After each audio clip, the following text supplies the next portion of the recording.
Magandang gabi sa iyo, Binibining Maria. Ako'y labis na nagagalak na ikalimutin, Silayan. Huli, mas Silayan? Oo, tiya, nakatagpo kami kaninang tanghali sa bayan. Silayan? Pwede! Ayoko! Iho, iiwan ka muna namin at mag-ausap muna kami sa aking anak sa ito.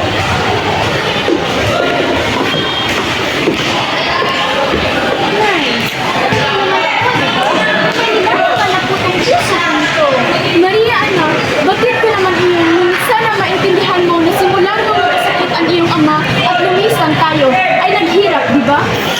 Ay, Maria, siya lang ang tanging solusyon sa ating problema. Siya lang ang tanging makakasalba sa ating bukidin. Kaya't ako ay mauna na at mag-asikaso ko muna ang ating panauhin. Sumunod ka na lamang. Ay!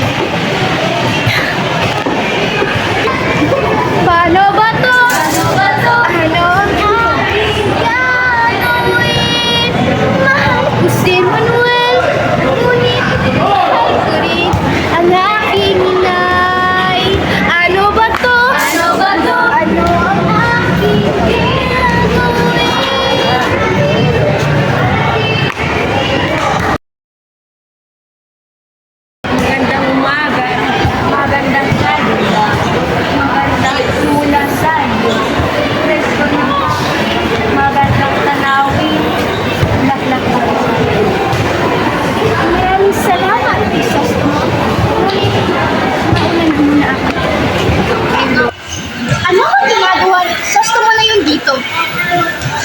Maria?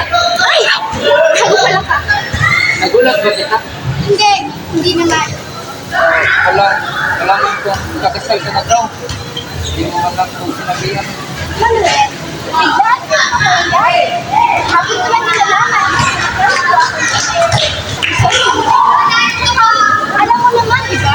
Simula pa naman, tayo ikaw na. Kaya nga, gusto kong malaman kung nalabis.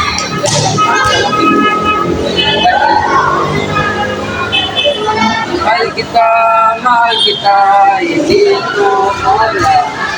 Pagkasal ka mga isama, pagkain na kita, huwag kang kailang di ako magawa ko.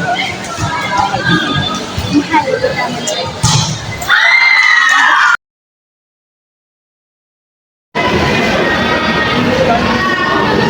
Ito tayo ngayon upang pagmasdan ang pagitan ng Maria Dorothy sa hirap. Ngunit bago natin simulan ang seremoniya ito, dahil bago matutol sa salat ito, kung gayon, magsimula tayo. Itigil ang kasal! Sapagkat mahal ko si Maria at pati kong mahal niya rin ako. Ano ibig sabihin nito? Mahal! Ngunit Karina, di ba pinag-usapan rin natin ito? Tama na! Tumututol din ako. Ano ito para? Hindi maaari na magkasindip-dip sina Maria Leonora Teresa at si Crisostomo. Dahil sila ay magkadugo. Ano? Paano ito nangyari?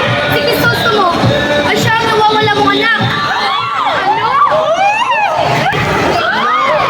Ano? Maria, ang lahat ng ito ay mayroong katotohanan. Opo, pare. Si Manuel po talaga ang mahal ko at hindi si Crisostomo. Ano? Kapatid ko si Maria!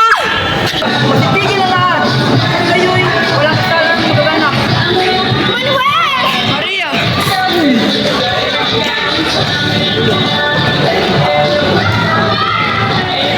Huli kong sinabi sa iyo, Oo, Manuel. Nagagawa ka ng paraan. Maria, mahal na mahal kita. Mari ba kita magsawat? Oo.